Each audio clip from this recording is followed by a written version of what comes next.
Hey, peace world. It's your man here, Wood. A little bit more bite down boxing presented by the Pay Me No Mind Sports and Entertainment channel. I did want to touch on,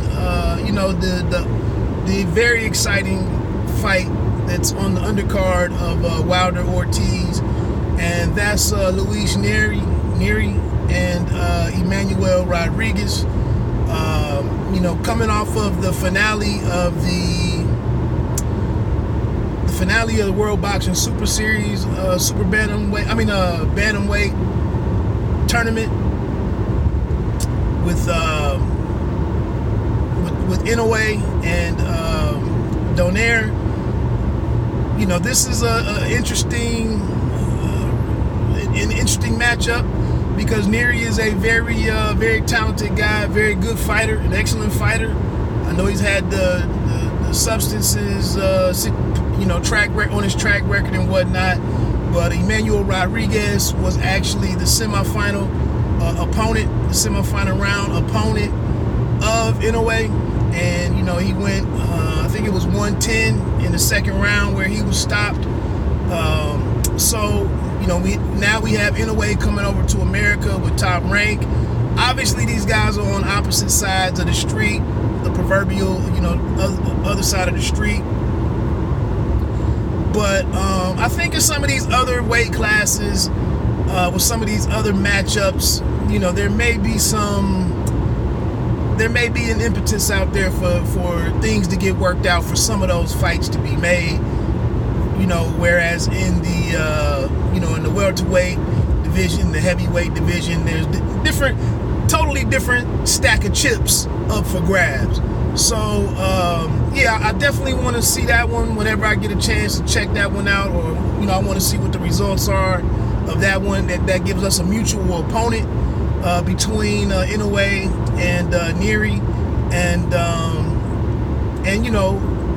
Rodriguez is a guy that's going to be looking for redemption. And then, of course, Nery wants to show, I wasn't in that tournament, but I'm a real player here at this division. And let's reset things coming out of that tournament. And speaking of that tournament, in super bantamweight, I think he's the WBA regular champion. He'll be defending that title. Brandon Figueroa, I'm speaking of, against Seha. I like Seha. I think this is a pretty good matchup for Figueroa, and but wouldn't the super bantamweight division's top 8 guys, however you want to line that up, if you work a few of those champions in there, couldn't that division benefit from being a part of a tournament? Not likely that happens, but a brother can wish.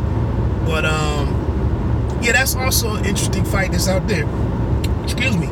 I see Marcelo's Wilder is on there on the undercard. Barthélemy. I mean, it's a loaded card in terms of depth. So though I just wanted to touch on those, and I also wanted to come back. I know I was thinking it when I said it on my earlier topics for Luis, and I said that he handled Deontay Wilder's power pretty well.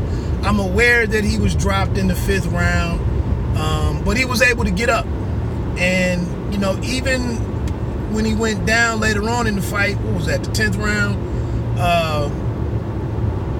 He just wasn't slumped in the ropes like Stavern. He wasn't, flat on his back like Brazil.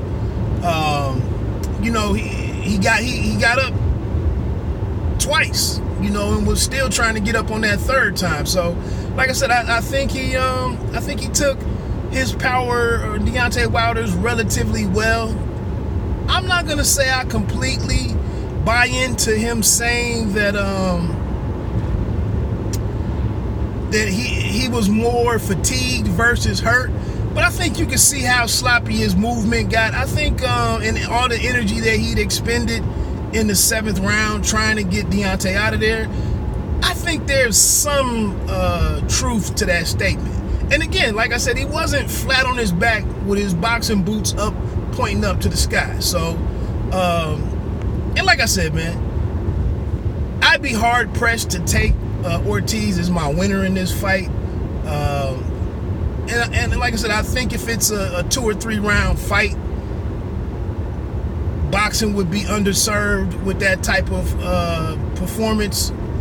But you know, if Wilder delivered that, you know, it would only feed into, you know, the legend, you know, of him and the power of his right hand and whatnot.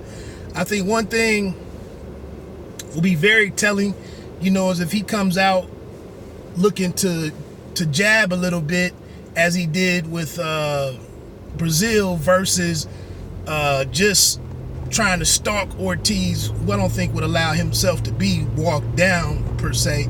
But if he's just coming forward with that with the left hand, kind of measuring, range finding, and looking to land the big right hand, I think if he's trying to do that, I don't see him being that successful early on. He'll definitely need to, you know, throw his jab, maybe get in some left hooks to the body, and mix in a little bit of volume early on and get into a rhythm versus just obviously looking to land one shot and head hunting.